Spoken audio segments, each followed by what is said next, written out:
All right, I think I'm going to go ahead and get us started for the evening. So hi, everyone. I hope you're all doing well. My name is Rebecca Jolly, and I'm a museum associate in curatorial research at the Wingate Museum of Art. I'm really excited to welcome you to this evening's program, which is an LGBTQ plus artist panel on creating work in the American South.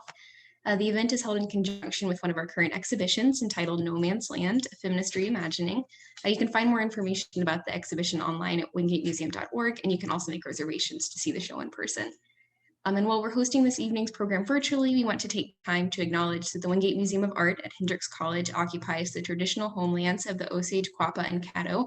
We offer our respect and gratitude to the Indigenous peoples who have cared for the land over generations. So I'm really excited now to introduce our panelists and moderator for the evening, who have also kindly agreed to share their talents and insights with us. So first I'll introduce our moderator, Darcy McFarland. Darcy is the creator and editor of Bible Belt Queers and Post-Traumatically Stressed Feminist. She has an MA in Women's and Gender Studies from Texas Women's University and a BA in Sociology from Arkansas Tech University. Her research on the psychological effects of abortions and attitudes towards reproductive rights, co-authored by colleague Chelsea Farrar, is published in the International Journal for Humanities and Social Science. She's a full-time artist and consultant, and her work can be found at ptsfeminist.com. So thank you, Darcy, for being here. Next, I'm going to introduce our panelists, the first of whom is Rachel Trusty.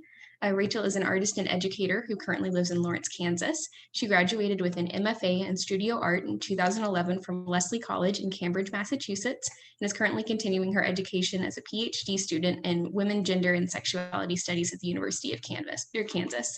Trusty's research and art practice center themes of identity, gender, and sexuality. She's specifically interested in how modes of representation or abstraction in art can serve the LGBT plus community. So thanks to you as well, Rachel, for being here. Next, we have Leanne Maxey.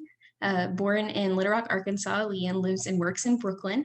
Recent exhibitions include a solo show at the Artist Run Space Hercules Art/Studio program in New York City, group shows at Olympia and the Bureau of General Services Queer Division, and a two-person exhibition in the 2019 Spring Break Art Show, also in New York City.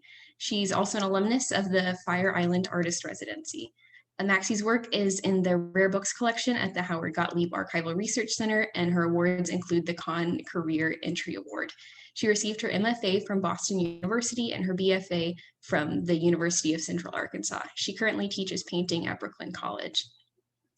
And last but not least, we have Melissa Wilkinson, who received her BFA in painting from Western Illinois University in 2002. She then went on to receive her MFA in painting, from Southern Illinois University in 2006. Her work has been featured in wide-reaching publications throughout the country, including 3 editions of New American Paintings. She is shown in various galleries nationally and internationally, including South Korea and India, and has won numerous awards throughout her career. She's won several fellowships and grants, including the Arkansas Arts Council Fellowship in Painting in 2012. Her work is amongst private collections throughout the country and abroad. She's represented by On Center Gallery in Provincetown, Massachusetts. She serves as assistant professor of art and painting at Arkansas State University in Jonesboro, and she holds a studio near Memphis, Tennessee, where she lives with her wife and 2 dogs. So one more time, thanks to all of you for being here on behalf of me and the museum. I'm really excited to hear what you have to say, and with that, Darcy, I'll hand things over to you. Thank you so much for the introduction, Rebecca, and for having us here. I'm super excited to talk to all of you about being queer and being Southern and your art practices. So I'm going to go ahead and start off with the first question, but also my pronouns, she and they for me. So if artists, whenever you answer the first time, if you just want to include yours, that'd be great too. The first question is, how does being Southern influence your art practice and the art that you make? So feel free to just jump in if you feel called to answer this question.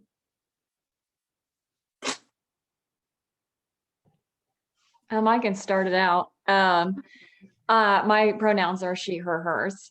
And I think that growing up in the South and growing up in the Southern Baptist Church really made me interested in kind of the strict gender norms and peculiar gender norms that are specifically of the South. Being displaced now in Kansas, I'm well aware of the even geographical differences in this slight distance between us, right? And so I've always made work, even though my current series is very like particular to my past series, but like I've always made work about gender identity, femininity. I'm really interested in what happens, like what rewards societally we get when we follow the rules with gender, and then what punishments we get when we don't, right? The discretions or, so I think that, yeah, being Southern and being Baptist when I was a teenager, a child, really made me interested in those, societal constructs and the specific interactions that are in the South. Yeah, absolutely. Melissa? I am not a Southern artist. I am actually from just north of Chicago. Okay. And so I've probably been down south about 15 years now. And I grew up in a fairly, in a very urban area, around a lot of diversity and around a lot of queerness. It was a part of early conversations, like many of us have had probably, but veiled language, especially around family and how family described that kind of otherness, right? He's kind of lighting the shoe, or his his friend. So I do not identify as Southern. I've never really, I don't know if I can actually claim that as an identity. It has thoroughly influenced my work, however. When I was in graduate school, I think I took a lot more chances. I'm a figurative artist, and I deal with the body in a way that is oftentimes explicit.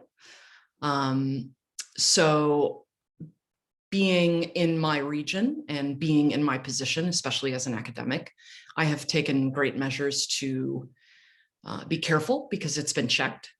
So I have had a significant kind of self-editing that I think has, in many ways, I felt initially were inhibiting, but now I feel are actually kind of a problem to solve, especially as I, make my foray into being more commercially viable. So that is a consideration for me as I sort of pursue and move out of academia and into a more commercial art market. So yeah, that's my answer. I haven't lived in this, I haven't lived in the South yet I moved away from Arkansas about 10 years ago. But I was raised like Rachel in a very religious family. And that has really impacted my life in a lot of ways. And I feel like my family in particular used religion sort of as an excuse for like oppressive conservatism. And I mean, they still do. And that has made me very interested in like kind of prodding at that conservatism and religion in general. And I like to use my paintings to kind of dig at those questions of like why people believe the way they believe and what kind of forms those belief systems, and if those belief systems are like based on anything real. Yeah. So yeah, I haven't lived in the South for many years, but it still influences my day to day. And I would say it's something that I'm always like pushing back against mentally too, because of the ways that I was raised. I feel like, it's really hard to overcome things you were taught to believe or think. And those are just like mindsets that you're constantly having to negate and teach yourself new ways of like orienting towards the world. Yeah. And I would say something that we would be remiss not to mention is like that we're all white. And so like that's also like a thing, is being like a white Southerner and being brought up, at least in my case, to not think about race and think of myself as like some sort of colorblind person, even though I was brought up in a very racist household. And so that's something that I've also like had to learn to think about as I got older and became an adult, and like tried to actively think about that in my work too. And that's something that's difficult to think about too, whenever, like, if you want to paint the body, is like, how do you deal with race? In addition to dealing with queerness and other identities, there's a lot being from the South. Absolutely, I agree 100%. I'm gonna like grab onto that and talk about queerness a little bit now too. I want to talk about how being queer influences your art practice and how you deal with the representation of figure in your work.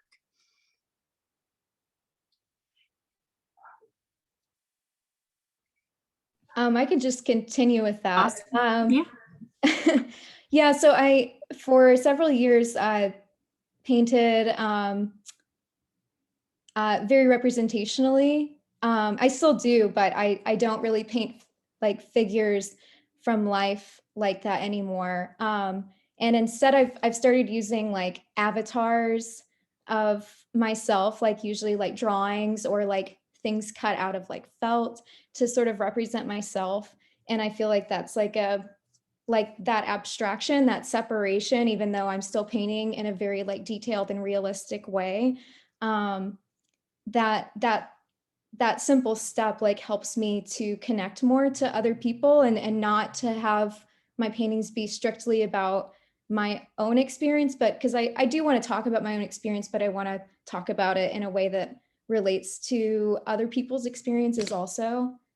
Yeah, and so for one of my most recent series, I would say, I did a bunch of paintings based on still lifes that were of like cut out felt, kind of like the felt that's used like in like elementary school classes or like Sunday school classes is what I particularly thought of, to like tell stories. They put these little felt figures together to tell a Bible story or something else. But I started making my own little pieces to tell my own stories. And some of those stories are about like queer moments that actually happen in the Bible that aren't talked about. And then also some stories I just made up. And then, yeah, that sort of thing.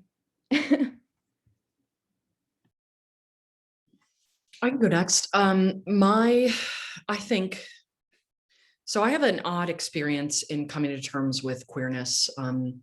I came out in high school publicly as bisexual. I married a man about 10 years later for a good long while. And then I came out as a lesbian at 35. So I'm what you call a late bloomer lesbian. I have always made work as an investigation of the body. I've always simply aesthetically been drawn to the figure, right? As a painter, but also as a subject matter that is rife with psychology and sort of imbued with like a real cultural substance that has always been appealing to me. In a weird way, I love to explore, Freudian theory while also rejecting it. When I was like sort of posing as a straight woman, I made a lot of work about the male nude. And the work that I drew, I'm an appropriation artist. And so I drew a lot of imagery from gay men, twinks. Twinks are sort of a demographic that are like, 18 to 25, very effeminate, boyish men.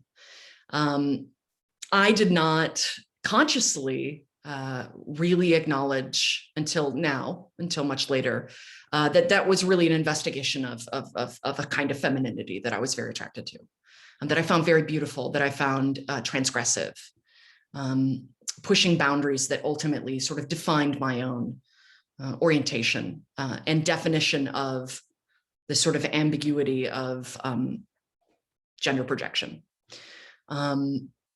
Now, I have moved away from that. As I came out, there was a sort of shift in my interests in the figure. I don't just focus on women now. I focus on men and women. I look to what's called the daikon, which is a sort of popular culture representation of a man that lesbian women oftentimes attribute a kind of like butch machismo to, that defines their own gender projection, like Marlon Brando. So I paint both the male and the female, but as an investigation of the confusion, right? Of the confusion that I felt for pretty much 20 years, that was trying to answer the question of, do I want to be her? Do I want to be with her? Is my attraction to the male nude about a sort of passivity? Is it about a femininity? Is it about this sort of, gender gray area?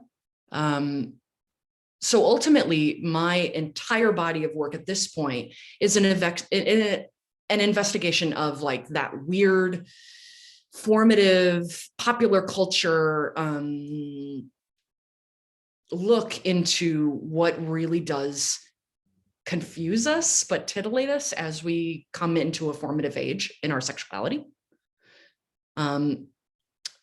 But then again, it's difficult to be a figurative artist because the big conversation when I was in graduate school was a white man cannot paint X, Y, Z, a white straight man, right?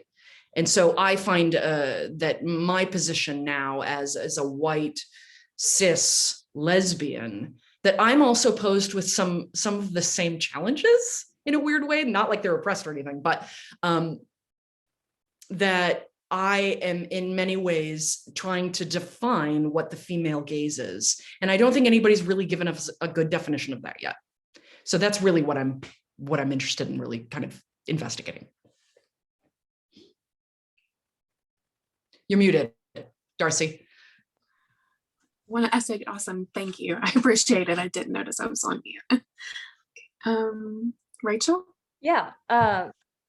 So my making journey has definitely been a journey as well. I've always been interested in the figure and portraiture, always loved it. I loved the technical challenge, the tedium of like reproducing the figure or an image from a photograph or from life, like capturing likeness. Like I love that challenge. And so I think part of it has been the technical allure. Like I love working with pencils and just like getting in there to like the tedium. And so I made other stuff too. My undergrad was in sculpture. So I've made like mixed media sculpture. I've done like more abstract work. I had a series that was like feminine but floral, just imagery. But when I decided to come back to school for this PhD program, and I have an MFA, and a lot of people said, oh, why not art history? But I knew that in my MFA program, my research into gender had been on the back burner. It's like, oh, well, you focus on your art making, whatever genre that is, but then your subgenres, good luck finding yourself, I mean, obviously we had great mentorship, but like, it definitely was like, something I tried to scramble to do, and even look like putting together, getting prepared for my ABD exams next week. I was like looking at my MFA work and I was like, I didn't even know the terminology for a lot of this gender theory, and so when I wanted to come back to school, I was like, I want to go to a program that emphasizes gender and sexuality so I can go through that first. Like there's so much I feel like I'm missing that I'm interested in, that I want to know. And so in that convergence, I had already known a lot of things about myself and about my, attraction to different kinds of people. men, women, non-binary, like, you know, a nice range of folks. But like, when I started kind of researching to come back to this program, and looking into the histories of like queer work and stuff, I started changing my portraiture from just like a single, usually female identified person to like pairs of women, couples, like ambiguous. Yeah. Like I pulled from like historic photographs, which is a lot of what's on my Instagram. I just love those old photographs where it's like, are they best friends? Are they lovers? Are they, I mean, I try to avoid people that obviously like sisters, like, you know what I mean? But like these erased female, you know, relationships. And so that kind of came into my work, and I've continued it off and on. But I've struggled kind of like Missy mentioned, we're at the point to where I know that my family sees my work, but they don't say anything about my work, you know, which is fine. But it's like, I feel like I've been investigating something that's almost like beating a drum, and they're like, could you please like shut up now? And so I'm like wondering how long I can go on, you know? And I also worry, like Missy mentioned about the market, like I am going to apply for professorships in the fall for next fall. It's like, will this work sink me? I applied for a fellowship today about like, it's just about Southern studies. It's like, they're not going to pick me, you know what I mean? Like, which is fine. I mean, I'm doing my thing anyway, but, I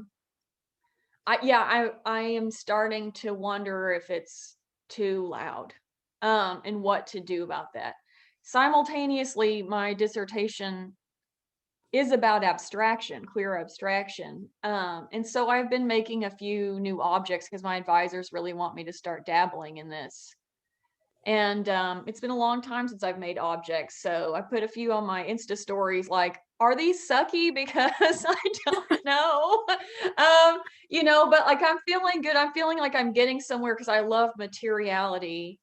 But I think that, you know, especially going towards my defense, either in fall or spring, that, you know, I'll be making these more ambiguous objects.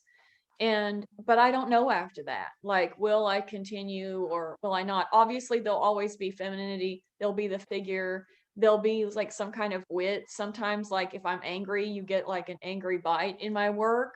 But yeah, I'm like kind of at the peak of like loud, and then it's just like, you know, how much will this go on, or do I want it to go on? Should it, you know, I don't know. So conundrums. But yeah, I'm excited about my work. I'm proud of my work, but it's tough. It's tough because, you know, I'm gonna move home back to my hometown of like 20,000 people, and everybody's like, I saw your work. It's there. It's just like, it is there. It is. So and so told me they also saw your work and they saw it. And I was like, yeah, they did. And then there's just like a pause because no one wants to say anything. And I'm just like, all right, you know, so if I choose to resettle in the South, which I might, because that's where my family's left, then we're going to all have to cohabitate with it in a way that I don't know if I can sustain, which is sad, but that's how I truly feel. Yeah, I definitely relate to all of that. My last collection was called Bible Belt Queers, so also very in your face and loud. And both Rachel and Leanne are part of Bible Belt Queers and have work in it as well. But I want to talk a little bit more about that, about being a queer person in the Bible Belt and that intersection, how that plays out in your work. So if any of you would like to talk a little bit more about that, that'd be great. I'm married to an Episcopal priest. Oh, yeah. So interesting. An extra layer there. I have this like weird postmodern existence that I can't write a book about. Wow. Yeah. So I am around religion and spirituality a lot. in a way that was completely absent from my life before. My engagement with spirituality, or at least in organized religion, has in a weird way, like I can distort this conversation and talk about how bad the South has been to me, how I feel like my voice is suppressed, that I feel I can't be as direct. But to be perfectly honest, as I age and as I move away from my graduate school experience, I honestly have seen this experience as a kind of gift. And it forces me to be coy in terms of my content. And my projection of queerness is, in many ways, I have to think about the layers of how that's experienced, both beyond me, a queer person, but into the umbrella of the viewer and the viewership, right? Which I love, right? It's a problem to be solved. Kind of like how I mentioned before, in many ways, I can be overtly sexual and I can investigate the body, and I can investigate the body in very, very familiar ways, in a way that like I can talk about with my dad, right?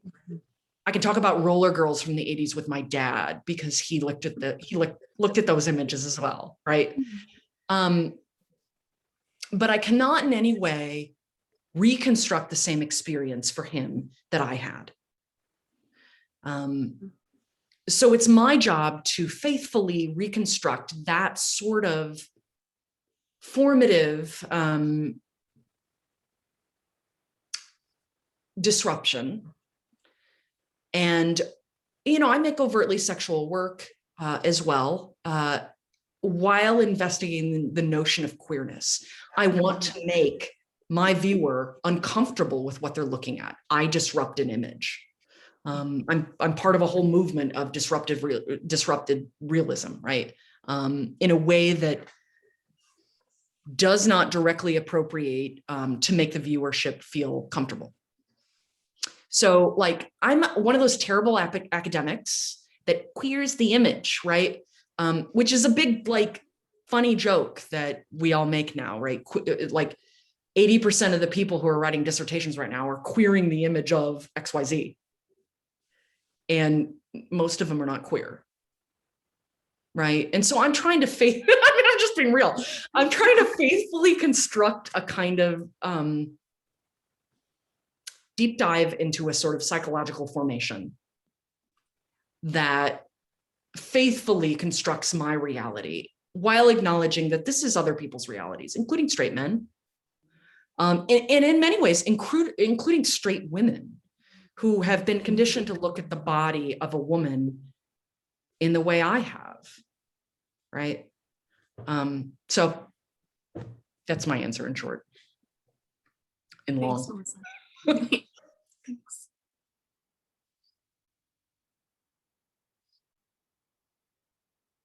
Lee, what do you think?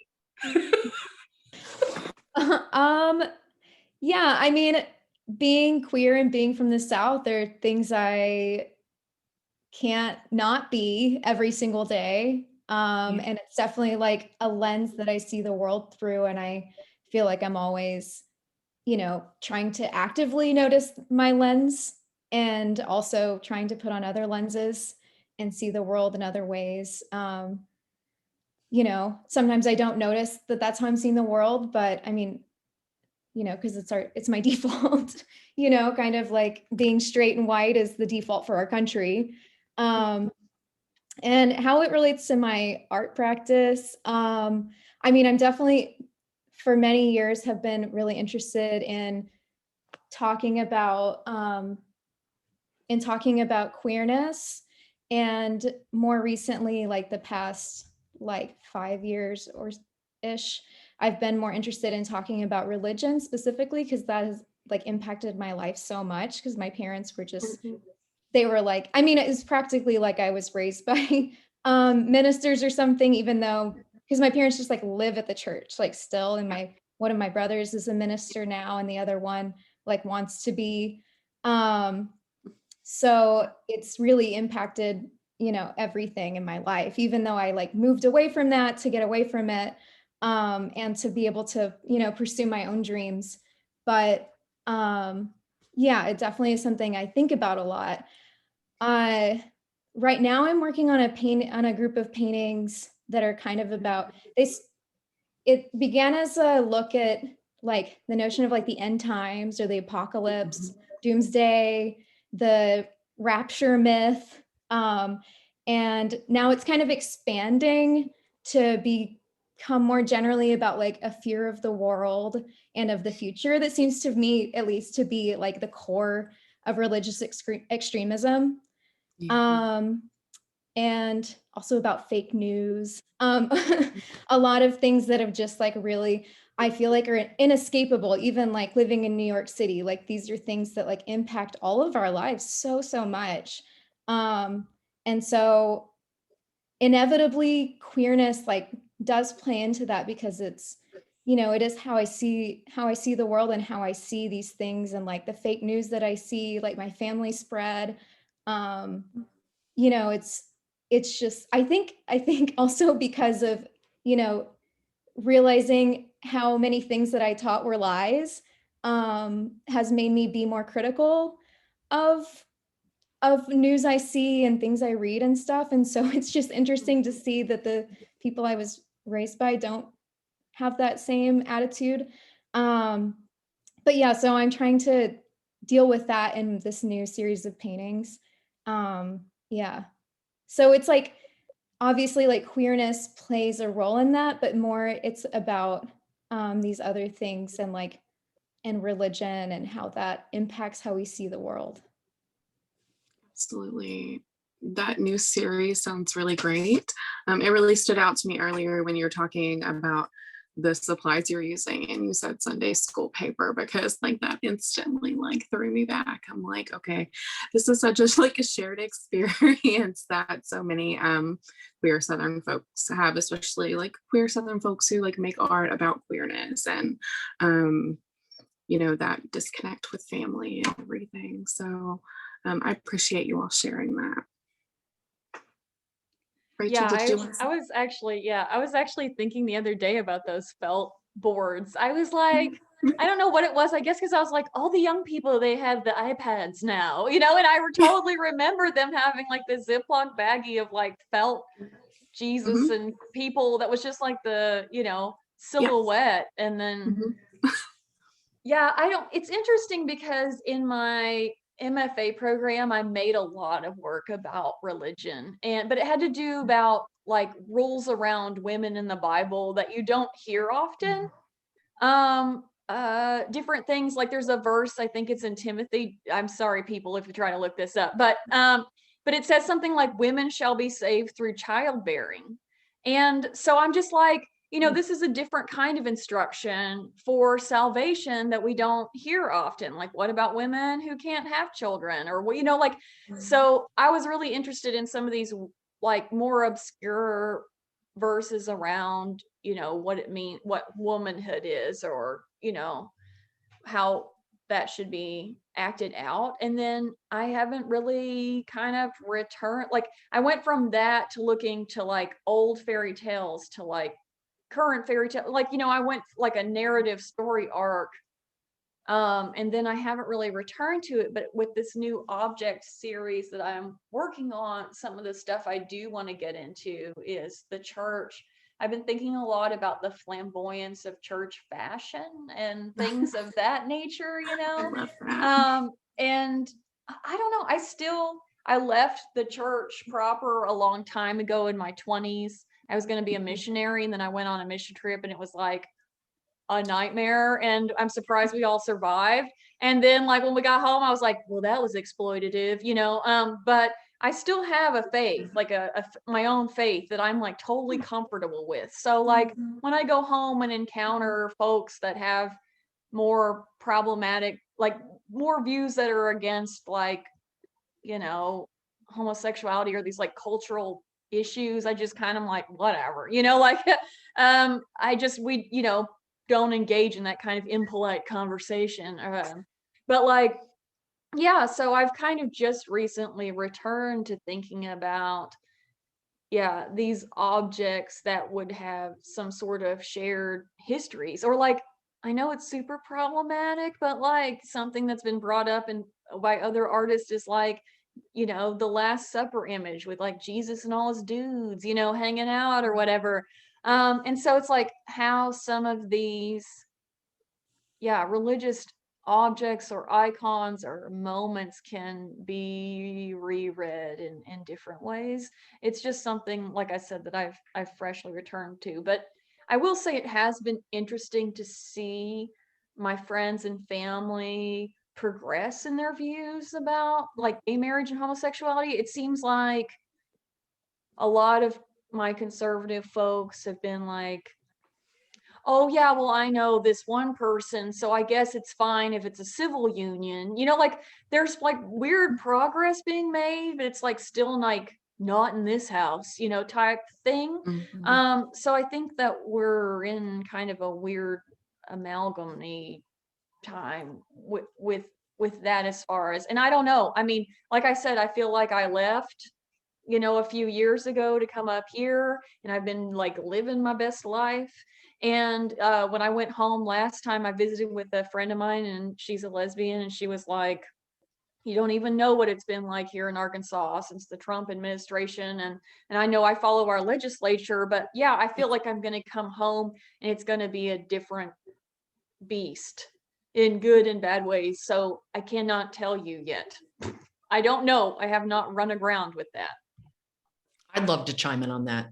I think a lot weirdly about the phenomenon of creativity and this thing that artists need, which is time and space. And included in that space is a kind of psychological space, right? So while our platform or while our launch pad might be, growing up gay in the South in the Bible Belt, right? In a weird way, I find that like on my social media, a lot of the people who engage with that volatility, with that absolute ardent rejection of this identity as if they don't believe in it, right? I believe in God, but I don't believe that you exist. I see you and you do this thing.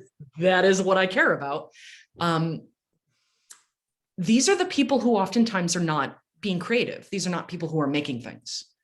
I oftentimes see my creative friends when they're in a moment of pause or reflection or even retirement, finally engaging in these conversations. I don't find it very productive to bother to engage in these conversations about homosexuality, about queerness, about gender, right? I see it from afar. I know it exists. I've traveled the world. I know that there are people out there that want to see us die. I mean, seriously, right? So I find it enough to exist with that knowledge. So to constantly engage it with things like social media or the monologue that happens on social media or the constant back and forth in social media, just defending like basic principles of humanity, right? Beyond legislation and the ridiculous legislation that goes on in the South against queers, it corrupts my process. If I'm in it, if I'm in that pool too deep, if I'm up to my neck in defending this thing that I cannot deny, that I denied for 20 years, I cannot explore it in the way that is faithful. And I mean faithful in every facet of that word.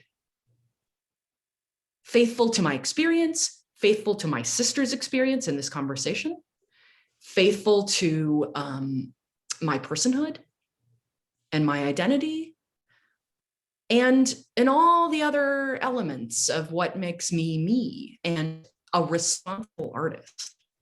So like, it's so tiring, and it's such a, it's a distraction from a very viable, valuable conversation. So I find that we have to like go back and forth with this dance of dipping into that pool and getting out of that pool, dipping into that pool, getting out of that pool. We need things to talk about, but we also need the breath of open air to feel like it's safe to be able to talk about. Yeah, absolutely. I agree with you for sure. Um, what about feminism? How does feminism play into your life and your art practice? I know, Rachel, you mentioned going back to get another degree because you were lacking this language that you felt like you needed. And I definitely relate to that. I had to leave Arkansas to get my degree in multicultural women and gender studies. So hard relate, but I'm interested in seeing it, like talking to you guys about how it plays out in your art practice and influences you. Does it? I I think that the coexisting but sometimes conflicting histories of like feminism and like the gay rights movement is super interesting, and I could jabber and jabber and jabber about it. It for art, I don't know how much it's trickled into my own practice, but I'm just really interested about who borrows from whom while also being excluded from certain conversations. Like how lesbian artists are borrowing from, feminist makers using fibers and performance, but at the same time, a lot of feminists in the 70s saw them as a delegitimizing force. Like we can't allow them here because people are going to just think we're, like play into porn and all these negative male gaze and stuff like that. But then simultaneously, a lot of gay artists in the 70s are making like photographic documentation on like journalistic portraits of like sexual interactions like at the piers and in cities. And so you have like this huge contrast in material, but also the amount of visibility and representation, and then how that representation comes across, because you have like Georgia O'Keeffe, who's using like flowers, and Harmony Hammond, who's using like a very textured version of like the monochrome. But then, you have these other people that are having like explicit, imagery. So I just find it really interesting about these histories. And then when you move forward, you talk about the AIDS crisis and like, the lesbians' role in the AIDS crisis, or how, how they help with activism, but then also are not necessarily thought of as like key figures in like ACT UP or Queer Nation, which they were. So I don't know. I mean, this is just like totally a side tedium, but I don't know. I mean, I feel like because a lot of my work is of female identified looking people, I cannot go back with the old work. I don't know how they identified, but they present very feminine. So that my work also tends to read feminist, but this new object-based work I've been making, all of the pieces that I've made so far read masculine, which I think is really interesting. And I've had some comments like, where are the women in these? And I'm like, I don't know yet, but I've only made a few of them, so maybe it'll come out. But like, but they're objects. So what do you mean by women, right? So it's like they're reading masculine queer instead of feminine queer. But so yeah, I just think that I was interested in this question because this is an LGBT panel in the context of kind of a feminist exhibition, which maybe Rebecca, you can speak to that, like why you chose to curate these different talks with that. And how, but then the title of the show is also No Man's Land. So it's interesting because then we're all, I guess, maybe female identified. But then like, if we're having a LGBT panel, then there's like people that's then left out, right, of this.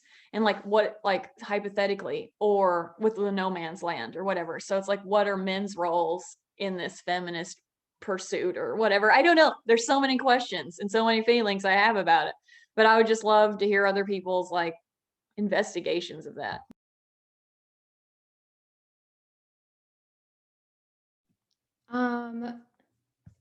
Yeah, that's all really interesting, Rachel, especially what you said about like the beginnings of like the feminist movement here in the United States, and how that intersected with like the lesbian movement. And in art.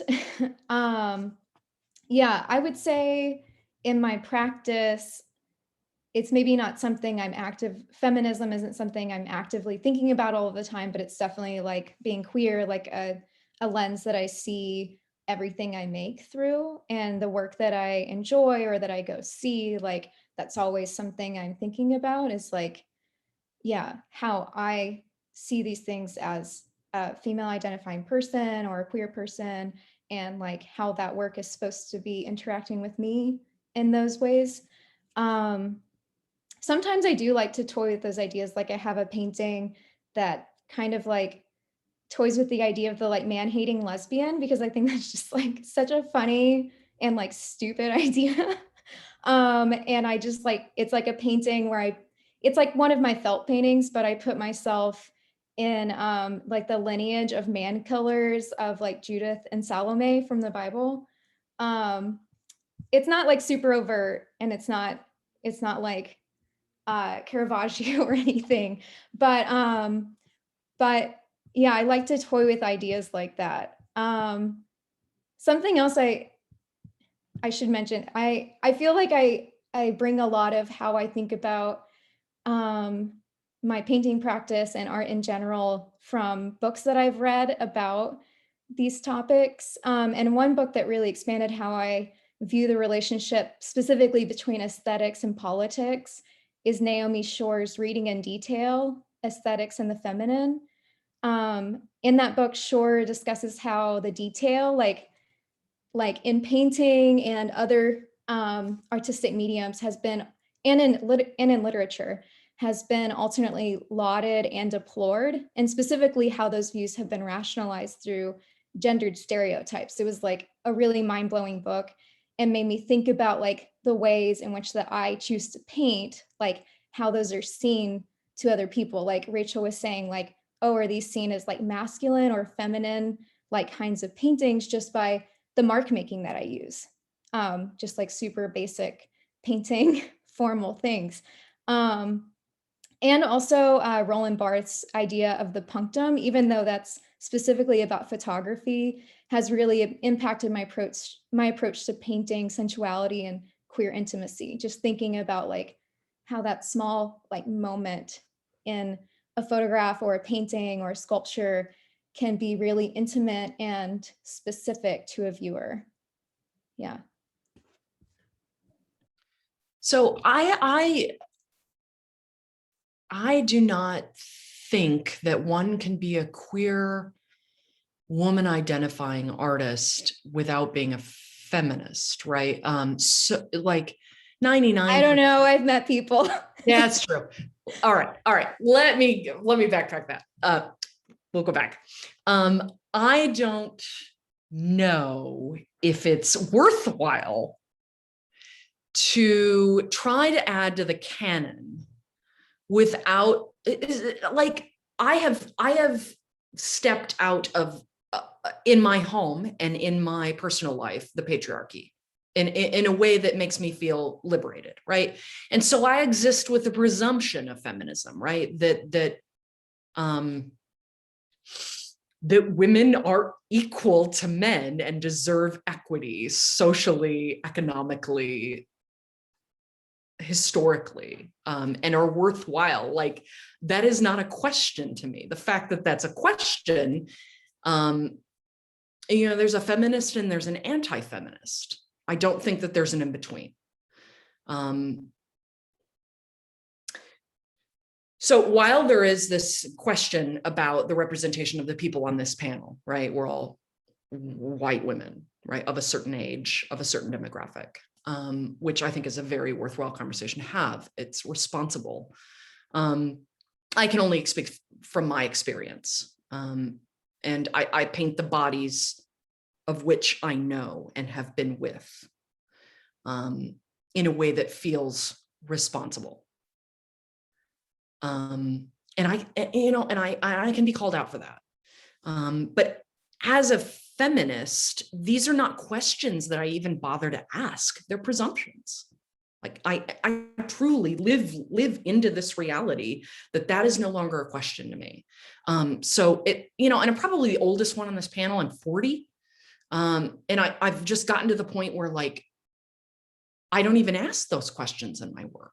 I don't ask my questions about what,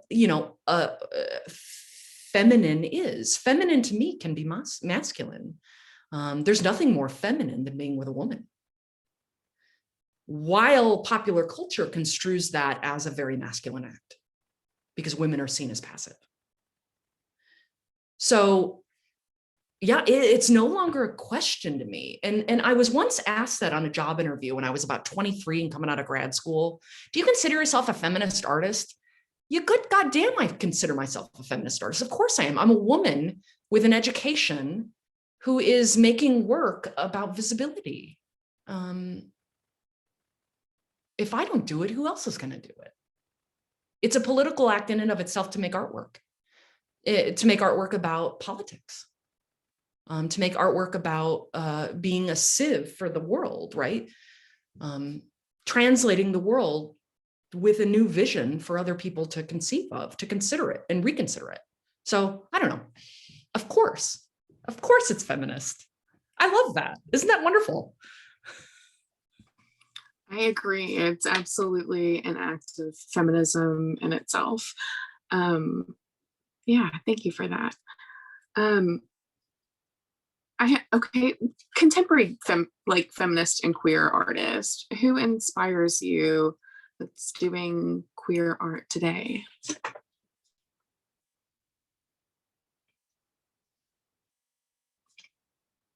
Both my dogs are snoring, so I apologize for the rumble that's happening. I was hoping someone else would go, so but they're happy. Oh man, there are so many. I cannot like celebrate Harmony Hammond's Lesbian Art in America, that book, more. So if you need a great, amazing coffee book, I mean, she lived it, but then she documented it, and then like, so it has both this overarching like narrative of like 1969 to the present, but then it also has these like artist portraits in there. But I love her work, I love hearing her speak, but then that book has been amazing. There's a lot of non-binary and trans artists that I really love with their like performance.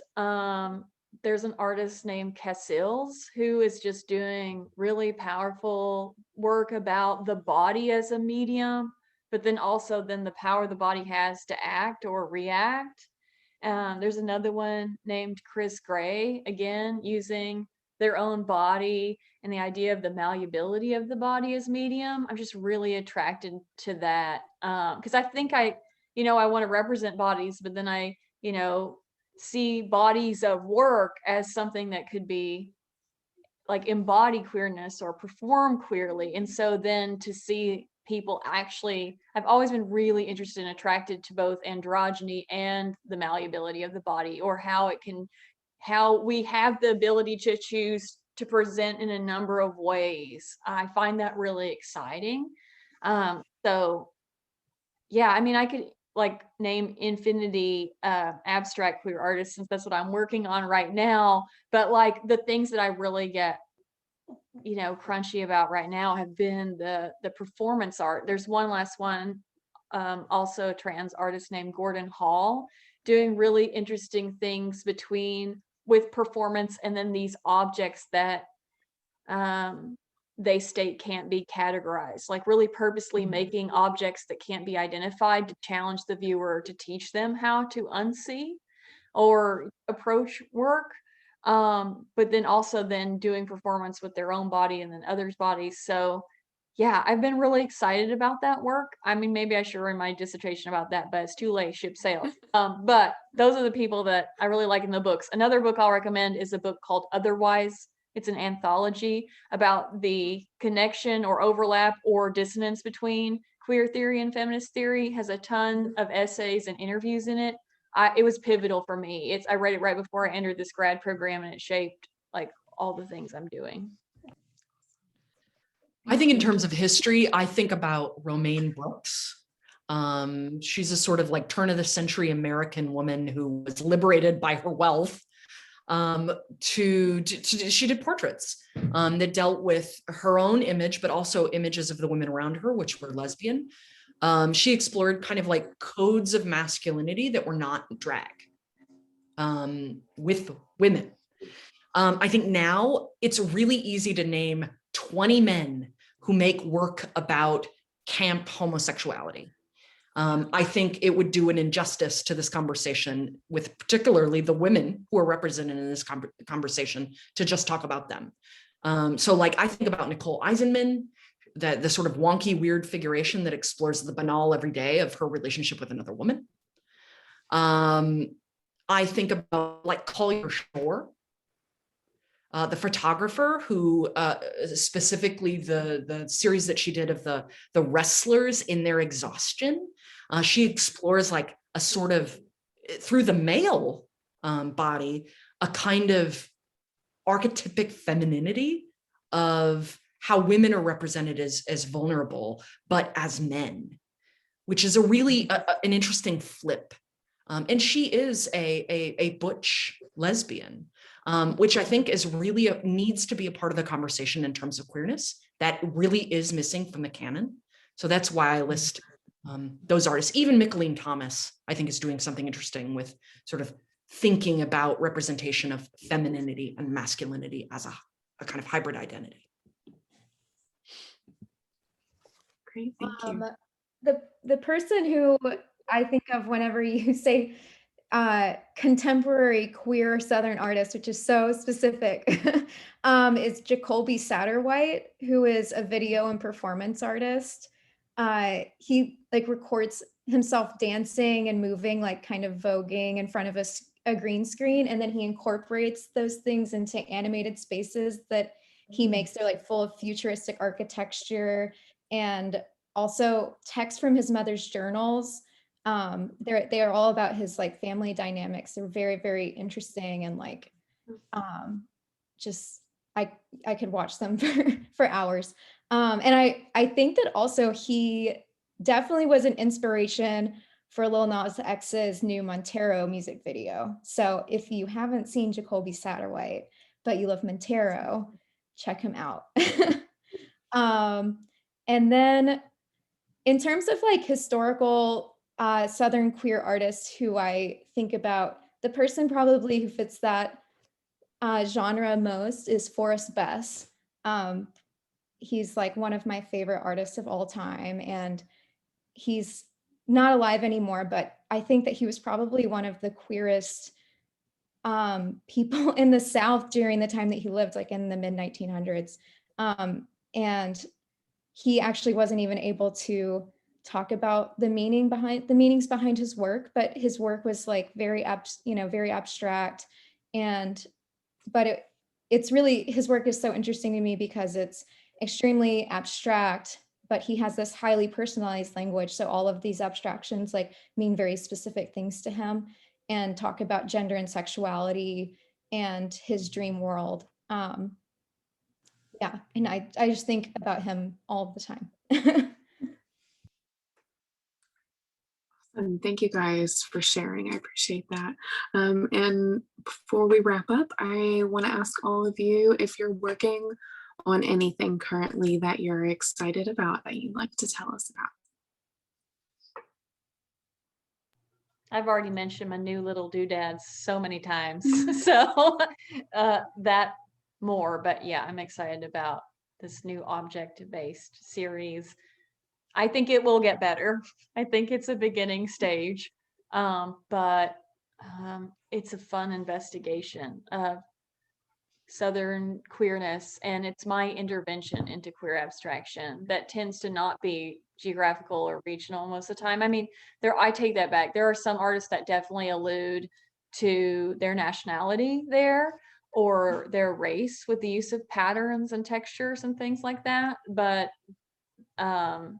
yeah, specifically, like I'm aiming to discuss like class. And yeah, different kinds of Southern gender norms. So yeah, it's still new, but I'm excited about it. Awesome. I'm excited to see how those turn out. I'm not working on anything interesting at the moment. I'm in Yeah, one of that's those okay. really I'm in We a all need breaks. yeah, that's where I'm at. Yeah. Nothing to speak of. I'm working on that show that I mentioned earlier that's sort of about apocalyptic ideas of the future. Yeah. Gonna have a Wonderful. show here in New York City if anybody wants to come to New York in October. I'll be Awesome. there. Thank you so much. Right? Sounds like an excuse to go to New York.